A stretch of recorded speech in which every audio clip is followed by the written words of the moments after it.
Namaste. हमेशा खुश रहो बिटिया. My name is JVN Manisha Singh. Today I am teaching you principles of sedimentation. Subject is unit operations in food industry. Discipline is food and biotechnology.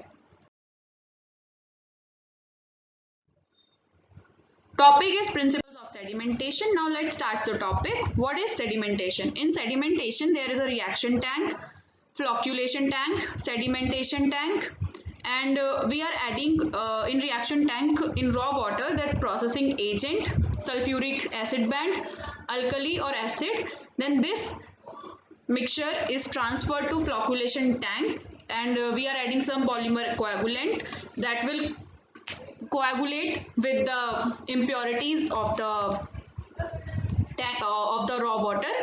Then it will transfer it to the sedimentation tank. Here is the sludge thickening tank, which where we extract the sludge, and then it is subjected to transfer to the dehydrator, and then from where we get the sludge, and the discharge is free from any impurities. Now, what is sedimentation? I also told you all about the sedimentation in our previous session, but some small gist is sedimentation is the process of allowing particles in suspension in water to settle out of the suspension under the effect of gravity. The particles that settle out from the suspension become sediment, and in water treatment is known as sludge. When a thick layer of sediment continues to settle, this is known as consolidation. When consolidation of sediment or sludge is assisted by mechanical means, then this is known as thickening. In water treatment, sedimentation might be used to reduce the concentration of particles in suspension before the application of coagulation, to reduce the amount of coagulating chemicals needed, or after coagulation and possibly flocculation. When sedimentation is applied after coagulation, its purpose is usually to reduce the concentration of solids in suspension so that the subsequent filtration can function most effectively. Then sedimentation is one of the several methods for application prior to the filtration. Other options include dissolved air flotation and some methods of filtration. Generically, such solids liquid separation processes are sometimes referred to as clarification processes.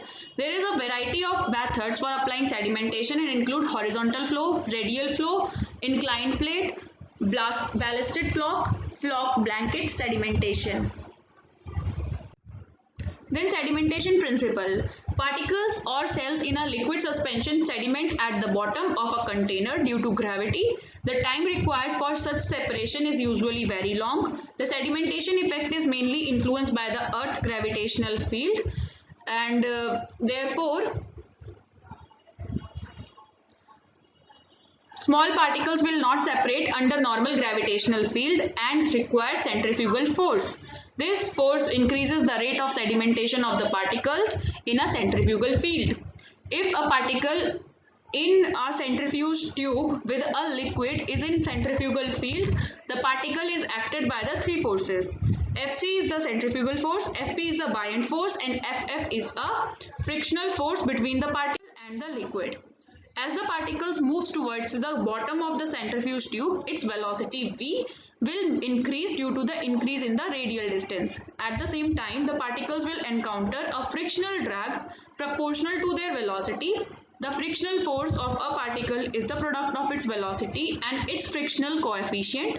The frictional force always acts in the opposite direction to the sedimentation. The rate of sedimentation is dependent upon the applied centrifugal field, that is G, and the centrifugal field is determined by the radial distance of the particle from the axis of rotation and the square of angular velocity of the rotor. The average angular velocity is defined as the ratio of the angular displacement in the given time interval, and 1 radian represents the angle subtended at the center of a circle by an arc with a length equal to the radius of the circle. One revolution of rotor can be expressed as 2 pi radians, since 360 degree equal to the 2 pi radians. The angular velocity in rads per seconds of the rotor can be expressed as 2 pi s by 60, and therefore the gravitational field can be expressed as 4 pi square revolution per minute r by 3600 or 4 pi square s square r divided by 3600. The centrifugal field is generally expressed in multiples of the gravitational field g 9.8 meter per second, and the relative centrifugal field RCF is the ratio of centrifugal acceleration at the specified radius and the speed to the standard acceleration of the gravity. And RCF units are dimensionless, and revolutions per minute it is expressed as RCF 1.12 into 10 to the power minus 5 RPM meter square into R. The sedimentation rate or velocity of the biological particle is expressed as its sedimentation coefficient is S. The sedimentation coefficient of biological macromolecules are relatively small and are usually expressed as Swedberg units, and 1 Swedberg units equals to 10 to the power minus 13 seconds. Now, factors affecting the sedimentation. The more dense a biological structure is, the faster it sediments in the centrifugal field. The more massive a biological particle is, the faster it moves in a centrifugal field. The denser the biological buffer system is, the slower the particle will move in a centrifugal field. The greater the frictional coefficient is, the slower a particle will move. The greater the centrifugal force is, the faster the particle sediments. And the sedimentation rate of a given particle will be 0 when the density of the particle and the surrounding medium are equal. Hope you all are satisfied with this session. This session is powered by digital version 2.0 Jyoti Vidyapeeth Women's University Jaipur.